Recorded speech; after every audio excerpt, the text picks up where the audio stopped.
Here's a question. What's the most important decision you'll ever make? Your career? Your partner? Where you live? Wrong.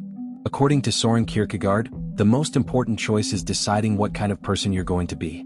Not what you'll do or have, but who you'll become. And most people never make this choice consciously. They just drift through life, chasing pleasure or following rules, never actually becoming a self at all. Kierkegaard, a 19th-century Danish philosopher, is called the father of existentialism. The philosophy that says existence precedes essence, that you're not born with a fixed nature but must create yourself through your choices. And his central insight is brutal.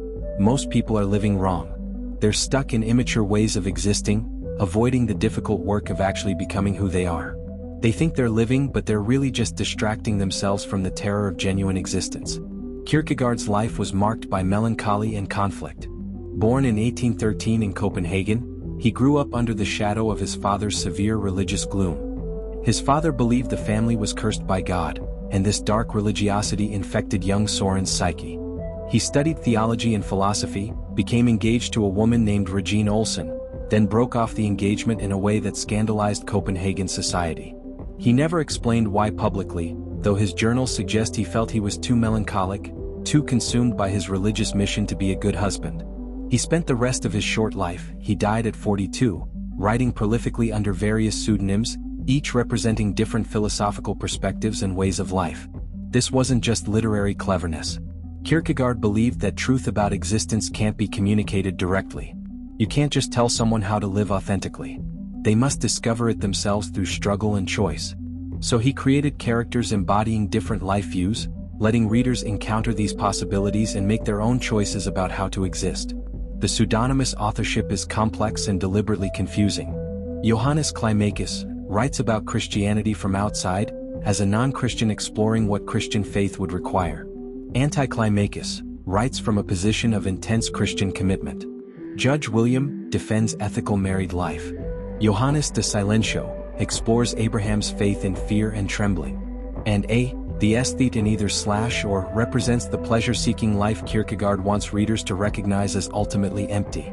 This brings us to Kierkegaard's most famous framework, the 3 stages or spheres of existence. These aren't developmental stages you naturally progress through. They're fundamentally different ways of being, different projects for giving life meaning, and you must choose which to pursue. Most people get stuck at the first stage. Some advance to the second. Very few reach the third.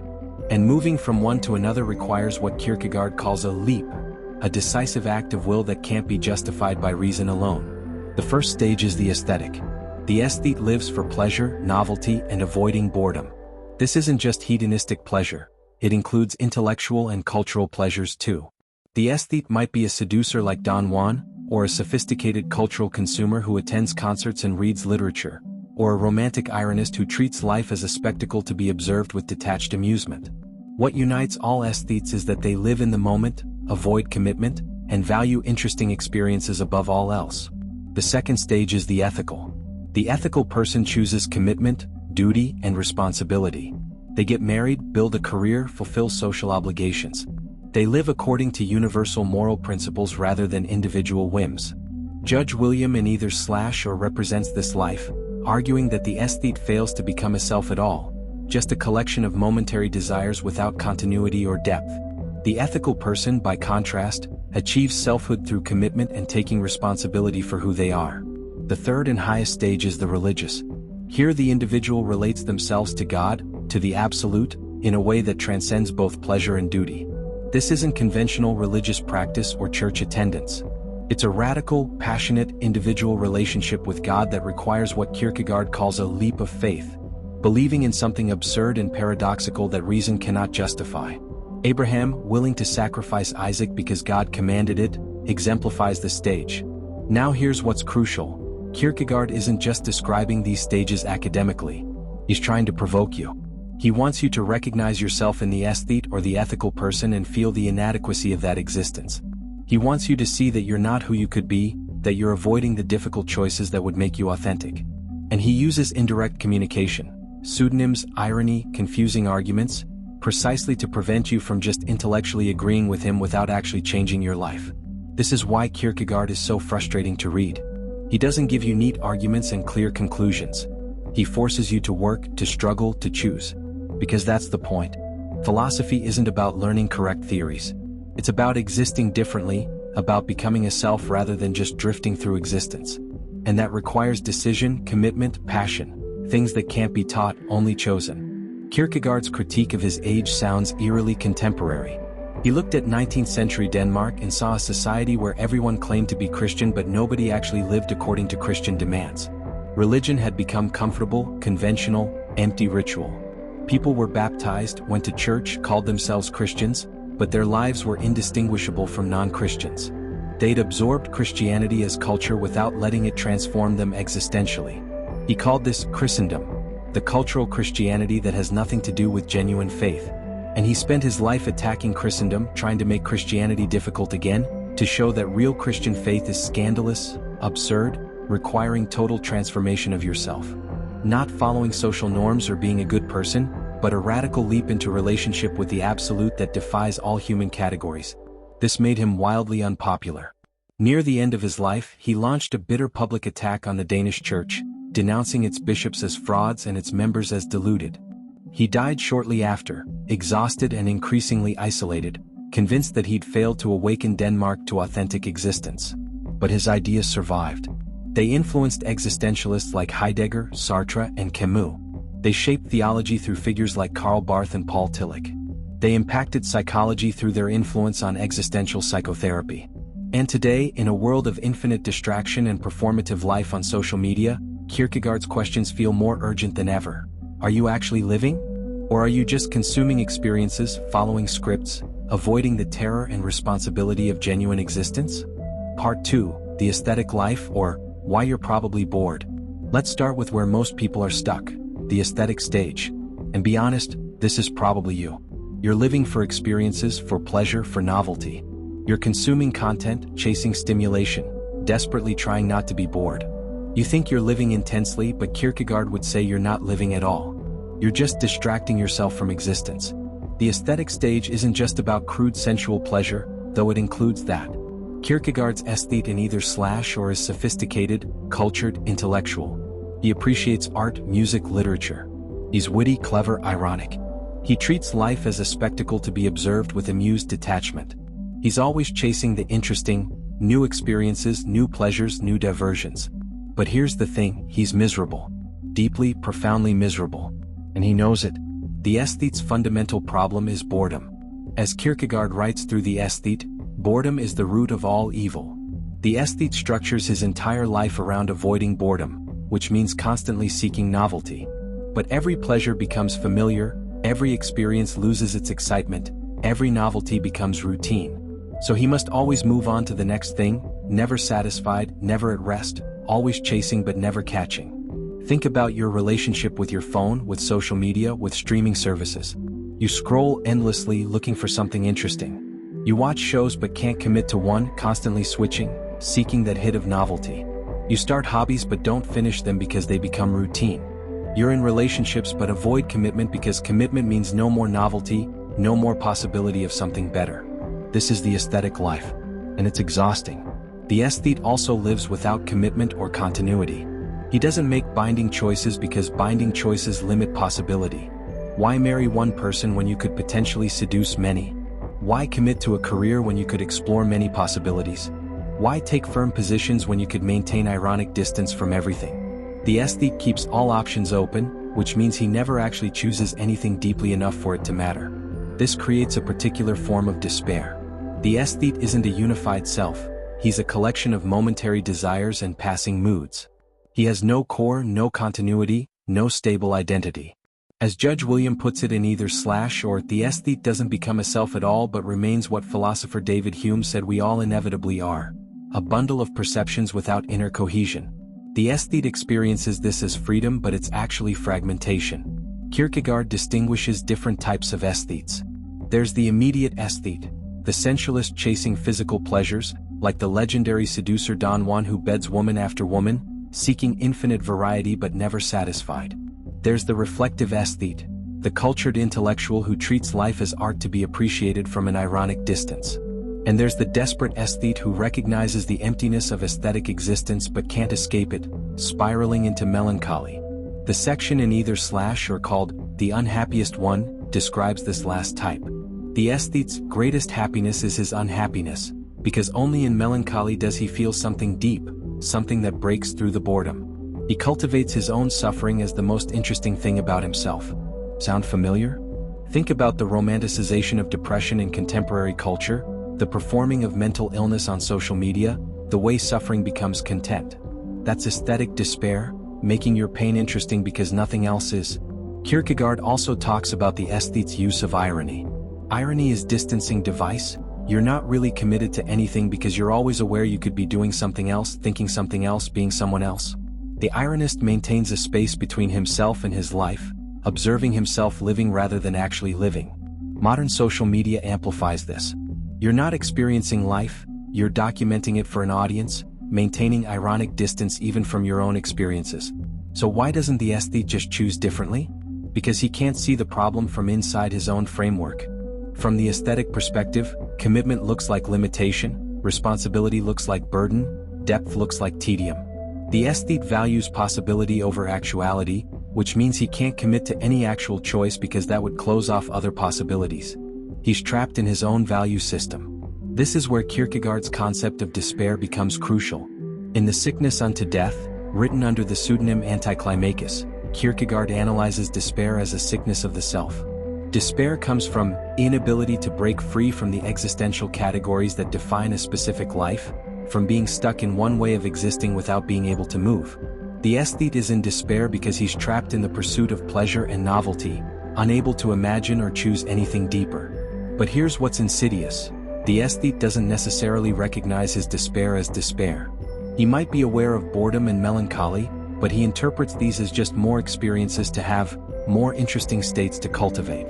He doesn't see that the problem is the aesthetic framework itself, that no amount of novelty will ever satisfy because the structure of aesthetic existence produces dissatisfaction by design. Judge William, representing the ethical stage, tries to show the aesthete his despair by arguing that the aesthetic life fails to produce a genuine self. Without commitment and continuity, you're just a series of disconnected moments, not a person with identity and depth. But the aesthete can't be convinced by argument alone. Moving from aesthetic to ethical requires a leap, a decisive choice to commit despite having no guarantee that commitment will be better than the freedom of non-commitment. And let's be clear, most people never make this leap. They stay aesthetic their whole lives, endlessly consuming, endlessly bored, endlessly seeking the next stimulation. They might have jobs and relationships, but they approach these aesthetically, as experiences to consume rather than commitments to honor. They're what Kierkegaard would call spiritless. They have consciousness but they never become selves because they never choose to become selves. Contemporary culture is almost perfectly designed to keep you aesthetic.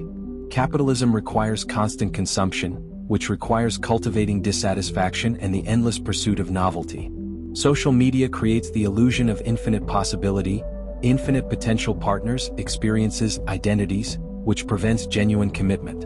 Entertainment is always available, always new, always preventing you from having to sit with yourself without distraction. You're trapped in the aesthetic stage and the entire system profits from keeping you there. But here's the problem Kierkegaard identifies. Even the ethical stage, as we'll see, isn't enough. It's better than the aesthetic, it produces actual selfhood, but it's still not the highest form of existence.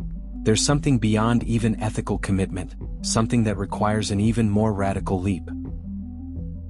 Part 3. The ethical life, or, you're not just your social roles. So you've made the leap from aesthetic to ethical. You've chosen commitment over possibility, responsibility over freedom, depth over novelty. You get married. You build a career. You fulfill your duties. You live according to universal moral principles. Congratulations, you're better than most people. But according to Kierkegaard, you're still not there. Because the ethical life, while superior to the aesthetic, has its own limitations and its own form of despair. The ethical stage focuses on the community rather than the individual. Marriage, for Kierkegaard, is the archetypal idea of this ethical stage because it demands that we relate to another individual in an open, intimate, and honest way, and demands commitment. You can't maintain ironic distance in genuine marriage. You must show up, be vulnerable, make promises, and keep them. Marriage forces you into actuality. You're no longer living in the realm of infinite possibility but in the concrete reality of this relationship with this specific person. Judge William, the character representing the ethical stage in either slash or, argues that this commitment is liberating, not limiting. The aesthete thinks freedom means keeping all options open. But that's not real freedom, it's paralysis. Real freedom comes from making definite choices and following through on them. When you commit to marriage, you're no longer wasting energy wondering about other possibilities. You can invest deeply in this one relationship and discover depths that superficial variety never provides. The ethical person also achieves something the aesthete never can: temporal continuity, a self that persists through time. Your marriage is the same marriage tomorrow that it is today. Your career is the same career. Your commitments create stability and identity. You're not just a bundle of momentary desires, you're someone with a history, with ongoing projects, with responsibilities that extend into the future. You've become a self through commitment. This extends beyond marriage to all social roles and duties. The ethical person is a good parent, a responsible citizen, a reliable friend, a competent professional. They fulfill universal moral obligations.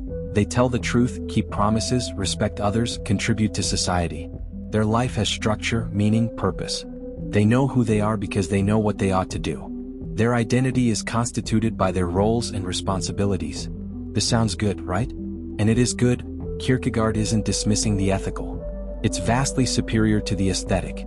But there's a problem, and Kierkegaard explores it primarily in Fear and Trembling, his most famous and most difficult book. The problem is this: if you live ethically, your identity is summed up by the series of universals that clothe you: husband, father, civil servant. But where is the unique, singular you beneath all these social roles? Think about it. When you describe yourself, you list your roles: parent, spouse, profession, maybe some hobbies and affiliations. But these are all universal categories. Thousands of people are parents, spouses, teachers, Americans, sports fans. Nothing in these descriptions captures your unique existence. You've achieved selfhood through ethical commitment, but the self you've achieved is essentially replaceable. Anyone could fulfill these roles. Your particularity, your absolute singularity as an existing individual, disappears into social universality. The ethical person is also limited by the ethical itself. They follow universal moral principles, which means they're bound by what society, reason, and tradition say is right. But what if there's something higher than the ethical? What if genuine existence requires breaking ethical norms? This is the question at the heart of Fear and Trembling, where Kierkegaard examines the story of Abraham and Isaac. God commands Abraham to sacrifice his son Isaac. This violates the ethical absolutely. Murdering your child is the paradigmatic immoral act. Abraham can't explain or justify what he's doing to anyone because from the ethical perspective, it's murder. There's no universal principle that would vindicate him. Yet Abraham goes ahead, believing that God's command is higher than the ethical, that his individual relationship with God transcends universal moral law. Kierkegaard calls this the teleological suspension of the ethical, meaning the ethical is set aside for something higher, relationship with the absolute. Abraham becomes what Kierkegaard calls the knight of faith, someone who makes the movement beyond the ethical into the religious. This is incredibly disturbing. Kierkegaard knows it's disturbing. That's the point. Authentic religious existence can't be comfortable or easily integrated into social life. Now, Kierkegaard isn't advocating that people start killing their children because they think God told them to. He's making a conceptual point about the limitations of the ethical. If the ethical, universal moral principles, is the highest thing, then Abraham is a murderer and his faith is horrifying. But if there's a religious sphere that transcends the ethical, then Abraham is the highest example of faith, precisely because he's willing to violate the ethical out of obedience to the absolute. Here's where Kierkegaard's critique of Christendom becomes relevant. In 19th century Denmark, everyone was Christian in the social sense. Baptized, church-attending, believing what the culture believed. But this cultural Christianity had nothing to do with the radical faith Abraham exemplified. It was comfortable, conventional, perfectly integrated into ethical social life. Kierkegaard wanted to explode this comfortable Christianity by showing what faith actually requires. A leap beyond reason and ethics into absolute relationship with God. So the ethical life is good but insufficient. It gives you selfhood through commitment, but it's a socially constituted selfhood. It gives you meaning through fulfilling duties, but those duties are ultimately answerable to society and reason, not to your absolute existence. It's stable and respectable, but it might not be authentic in the deepest sense. Authentic to your singular existence as an individual standing before God. Moving from the ethical to the religious requires another leap. even more difficult than the leap from aesthetic to ethical. Because the aesthetic life is obviously empty, eventually the aesthete recognizes their despair. But the ethical life works.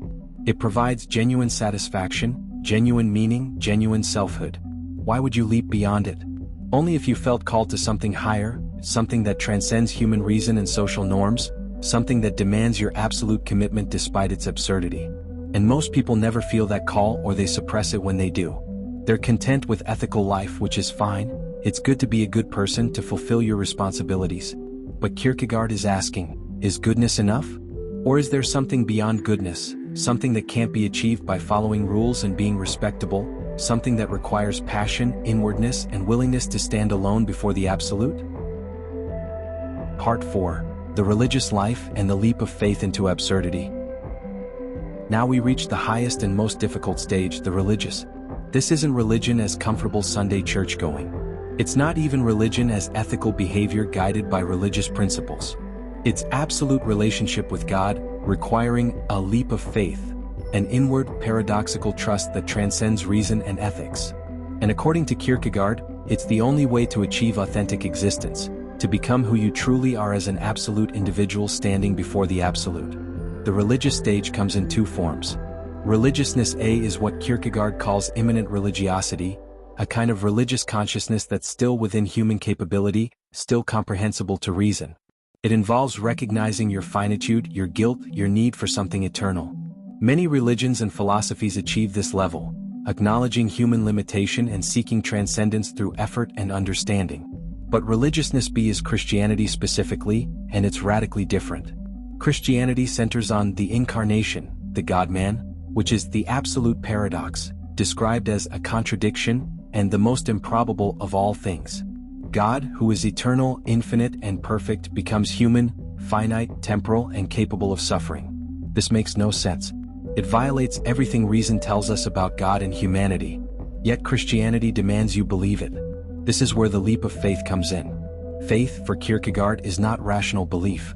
It's not accepting Christianity because you've examined the evidence and found it convincing. Faith is not rational or logical. It requires one to figuratively leap over the emotional and psychological boundaries of logic and reason. You believe not because it makes sense but despite the fact that it doesn't make sense. You embrace the absurd because it's absurd. Kierkegaard writes through Johannes Climacus, the believing Christian both has and uses his understanding, respects the universally human, does not explain someone's not becoming a Christian as a lack of understanding, but believes Christianity against the understanding. You don't shut off your reason. That would be too easy. You use your reason to recognize that Christianity is incomprehensible, paradoxical, offensive to reason. And then you believe anyway. Why would anyone do this? Because, Kierkegaard argues, Christianity addresses something that reason and ethics can't. The absolute difference between human and divine, the problem of sin, the need for transformation that comes not from self-effort but from relationship with God. You can't think your way to this. You can't achieve it through ethical behavior. You must leap, must make a passionate, subjective commitment to something objectively uncertain. The story of Abraham and Isaac in fear and trembling illustrates this perfectly. Abraham has no rational justification for what he's doing. He can't explain it to Sarah or Isaac or anyone else. From every human perspective, ethical, emotional, rational, he's committing an atrocity. But he trusts God absolutely, believes that somehow, impossibly, everything will work out. And it does. God provides a ram, Isaac is saved, faith is vindicated. But Abraham had no guarantee. He leaped into absolute uncertainty based on absolute faith. Kierkegaard contrasts the knight of faith with the knight of infinite resignation. The knight of resignation accepts that what he desires most is impossible and finds peace in renunciation. This is tragic but noble. Think of someone who loves another but accepts they can never be together, finding meaning in the nobility of their impossible love. But the knight of faith goes further. He renounces everything and simultaneously believes he'll get it all back. He lives in the absolute paradox of giving up while expecting return, of accepting impossibility while trusting impossibility. This sounds insane. Kierkegaard knows it sounds insane. The knight of faith is a simple man, one unexpectedly ordinary. He looks like a tax collector, nothing special, not smartly dressed, being just average in appearance. You'd never recognize him.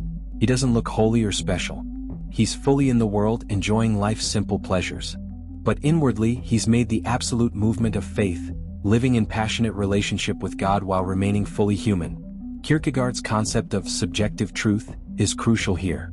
In concluding unscientific postscript, Johannes Climacus argues, subjectivity is truth, and truth is subjectivity.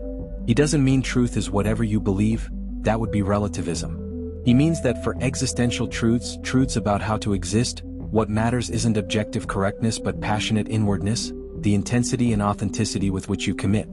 The religious life is also characterized by what Kierkegaard calls inwardness. Your relationship with God is fundamentally private, individual, incommunicable. You can't prove to others that you have faith. You can't even fully explain what faith is to someone who hasn't experienced it. This is why Kierkegaard uses pseudonyms and indirect communication. Direct teaching about faith is impossible because faith isn't knowledge that can be transmitted. It's a way of existing that must be chosen. This creates profound loneliness. Abraham can't tell anyone what he's doing or why. The knight of faith lives among others but is fundamentally alone in his relationship with God. He can't join communities of believers who've reduced faith to comfortable doctrines and social practices.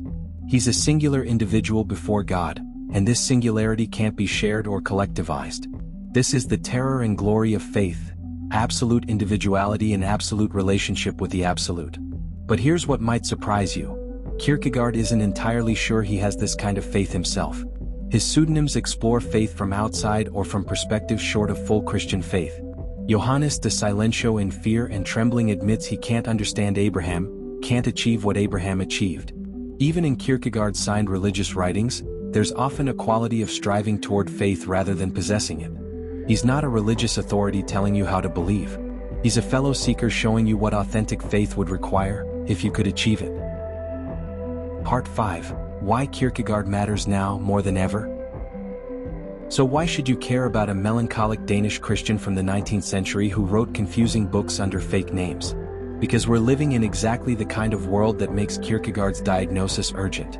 We're stuck in the aesthetic stage collectively, drowning in distraction, incapable of commitment, performing life rather than living it. And we desperately need what Kierkegaard offers. A way to understand why we're miserable and what it would take to become authentic. Look around. Everyone's aesthetic now. We're all chasing novelty, consuming content, maintaining ironic distance from everything. We scroll endlessly, seeking stimulation, terrified of boredom. We're in relationships but avoid commitment because commitment means foreclosing other possibilities. We have values but they're flexible, contingent, never deeply enough held to actually guide our lives. We're exactly what Kierkegaard described. Fragmented, spiritless, not selves at all but bundles of momentary desires curated for an audience. Social media has perfected the aesthetic existence. You're not living, you're producing content about your life for others to consume. Every experience is evaluated for its imageability, its story potential, its likes. You maintain ironic distance even from your own experiences because you're always aware of how they'll look to others. You're the aesthete Kierkegaard described, but now it's normalized, incentivized, monetized. The entire system profits from keeping you aesthetic. And we're miserable. Depression, anxiety, loneliness, meaninglessness. These are epidemics in developed countries. Why? Because aesthetic existence produces despair by design. No amount of consumption satisfies because satisfaction would end consumption. No novelty is novel enough because familiarity inevitably sets in. No experience is intense enough to fill the void because experiences are just experiences, not the sustained commitments that create actual selfhood and meaning. Kierkegaard's prescription is brutal but maybe necessary. You must choose to become a self. This means committing despite uncertainty, choosing depth despite boredom, accepting responsibility despite its burden. It means moving from aesthetic to at least ethical, from consuming to committing, from keeping options open to making definite choices and following through. In practical terms, get off the hedonic treadmill. Stop constantly seeking novelty. Commit to relationships even when they're difficult. Build something that takes time and effort. Take responsibility for who you're becoming. Stop treating life as content to be consumed or produced. Choose depth even if depth sometimes means boredom. Because boredom is better than fragmentation, and commitment is better than infinite empty possibility. But here's where Kierkegaard gets really challenging. Even the ethical isn't enough. Even if you escape aesthetic despair through commitment and responsibility, you're still just fulfilling social roles, still living according to universal principles. Authentic existence requires something more. relationship with something absolute, something that transcends social norms and rational justification. For Kierkegaard, this meant Christian faith specifically. But you don't have to be Christian to hear what he's saying. He's pointing to something, the need for absolute commitment to something beyond yourself, beyond society, beyond reason. The need to orient your entire existence around something you can't fully understand or justify but that calls you absolutely. Maybe that's religious faith for you. Maybe it's creative work that demands everything from you. Maybe it's a calling or purpose that transcends utilitarian calculation. The specific content matters less than the structure. You must commit absolutely to something absolute, something that transforms your existence, something you can't explain to others because it's too personal, too radical, too much yours. This is terrifying. It's easier to stay aesthetic, consuming, and distracted. It's easier to be ethical, following rules and fulfilling duties. But neither produces authentic existence in Kierkegaard's sense. Authentic existence requires passion, inwardness, singularity. It requires becoming who you are rather than just playing social roles. It requires relating yourself to something that transcends all relative concerns. Kierkegaard also offers a warning about mass society and conformity that's eerily relevant. He saw how social institutions, church, state, media, homogenize individuals, making everyone think and live the same way.